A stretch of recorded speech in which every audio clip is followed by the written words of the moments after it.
చెప్తున్నారు. ఏదో అబ్బాయి నిరోధ్ తీసుకురమ్మని చెప్పి కామవాంఛ తీర్చుకుంటుంది నాతో అని చెప్పేసి ఒక మాట చెప్తానన్నా, నేను దీనికి 100% పెద్ద పెద్ద హాస్పిటళ్ళకి మనం వెళ్దాం, లైంగికంగా అయిందో లేదో డాక్టర్లు అయితే నిర్వాదన చేస్తారు కదా, దానికి నేను రెడీ. లైంగిక టెస్ట్కి 100% బల్ల కొద్ది కాళీమాత మీద ఒట్టు, శివయ్య మీద ఒట్టు, నా ప్రాణం వాళ్ళు, నాకు సర్వసం వాళ్ళు, నా గురువు ఎంతనో భగవంతుడు అంతా, నేను రెడీగా ఉన్నా.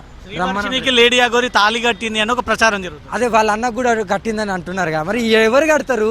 ఇప్పుడు రోడ్డు మీద నాతో ఇప్పుడు ఈ నాన్న వచ్చింది, ఈ నాన్న వచ్చిన వాళ్ళందరికీ తాళి కట్టి ముద్దులు పెట్టుకుంటూ పోవాలా? మళ్ళీ ఏముంటుంది ఈ సభ్య సమాజానికి? వాళ్ళకి ఇప్పుడు ముద్దు పెడితే వాళ్ళు ఊకుంటారా? నాన్న తాళి కడితే ఊకుంటాడా? వాళ్ళు వచ్చేది ఆశీర్వాదానికో లేకుంటే బాధ చెప్పుకోవడానికి వస్తాడు, దాని గురించి వస్తాడు. కానీ ఇవన్నీ అపోహలు చెప్తే ఎవరు నమ్ముతారు చెప్పు ఇప్పుడు ఉన్న జనరేషన్లో?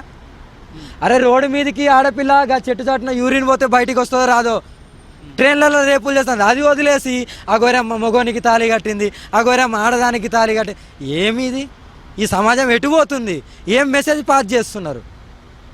నేను ఒక పోరాటంలో దిగాను, దాని గురించే ఇప్పటిదాకా పోరాడుతున్నాను. భక్తులు వస్తున్నారు, ఎంతోమంది వస్తున్నారు, మీకు తెలుసు, నాతో ట్రావెల్ చేస్తున్నారు, ఎన్నో సంవత్సరాల నుండి, ఎన్నో నెలల నుండి ట్రావెల్ చేసే వాళ్ళు కూడా ఉన్నారు, మీరు కూడా ఎన్నో నెలల నుండి చూస్తున్నారు. ఇలాంటివి ఎప్పుడైనా జరిగినాయి నా మీద?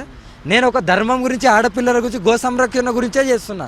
వీళ్ళు ఈ మధ్యకాలంలో నా పోరాటం నచ్చి వీళ్ళు దీక్ష తీసుకున్న వాళ్ళే వస్తున్నారు తప్ప, కొత్త వాళ్ళు వచ్చినా దీక్ష చేయడానికి సిద్ధంగా ఉన్నాను. కానీ వీళ్ళు ఇలా పోర్ట్రేట్ చేయడం తప్పది, అది ప్రజలకు ఊహకు వదిలేస్తున్నాను. నేను అన్నిటికీ సిద్ధం ఉన్నాను. ఒకడంటాడు అగోరి దగ్గర కొన్ని కోట్లు ఉన్నాయి, నా బ్యాంక్ అకౌంట్లు ఇస్తా తీసుకోండి, ఎన్నున్నాయో చెప్పుకోండి, నాకు ఎంత భూమి ఉందో నువ్వు నిరూపించుకో, నేను దేనికైనా సిద్ధం. ఇంత కరాఖండిగా చెప్తున్నా, రేపు పొద్దున్నే మీడియా ముందు ఇదే జీ న్యూస్లో నేను వచ్చి పెడతాను, నా బ్యాంక్ అకౌంట్లు ఎన్ని ఉన్నాయి, నాకు భూములు ఎంత ఉన్నాయి, నిరూపించండి. మరి ఇంత పోలీసు వ్యవస్థ, మనకి ఇంత పెద్ద పోలీసు వ్యవస్థ ఉంది, సిబిసిఐడి ఉంది, సీఎంలు పిఎంలు ఉన్నారు. ఒక మనిషిని పుట్టుపూర్వకం తీయడం వితిన్ సెకండ్ పని. మరి తీసి బయట పెడతారు కదా, ఏదైనా అక్రమంగా ఉంటే, ఎన్ని వేల కోట్లు ఉంటాయి, లక్షల కోట్లు ఉంటాయి, ఎందుకు పెట్టలేకపోతున్నారు? అలా ఊహకు వదిలేస్తున్నాం. ఎంతమంది ట్రోల్ చేసినా, ఎంతమంది ఇలాంటి ఎలిగేషన్ చేసినా నేను పట్టించుకోను. నేను ఏదైతే బాటలు నడుతున్నా అదే బాటల.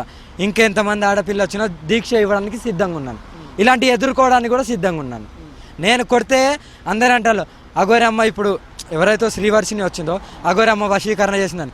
నేను వరంగల్ లోక్ కళ్యాణం గురించి పెద్ద ఎత్తున పూజ చేశా, అదే మీడియా వాళ్ళు, అదే పోలీసు వాళ్ళు ఇలా చూస్తుండే. నేను డైరెక్ట్ వశీకరణ చేస్తా. వశపరచుకోవడం పెద్ద ముఖ్యం కాదు, అలా డైరెక్ట్ చేస్తాను. నేను చాటుపంటి చేయడం నాకు రాదు, నేను డైరెక్ట్ చేసేదాన్ని డైరెక్ట్ చెప్పి చేస్తాను.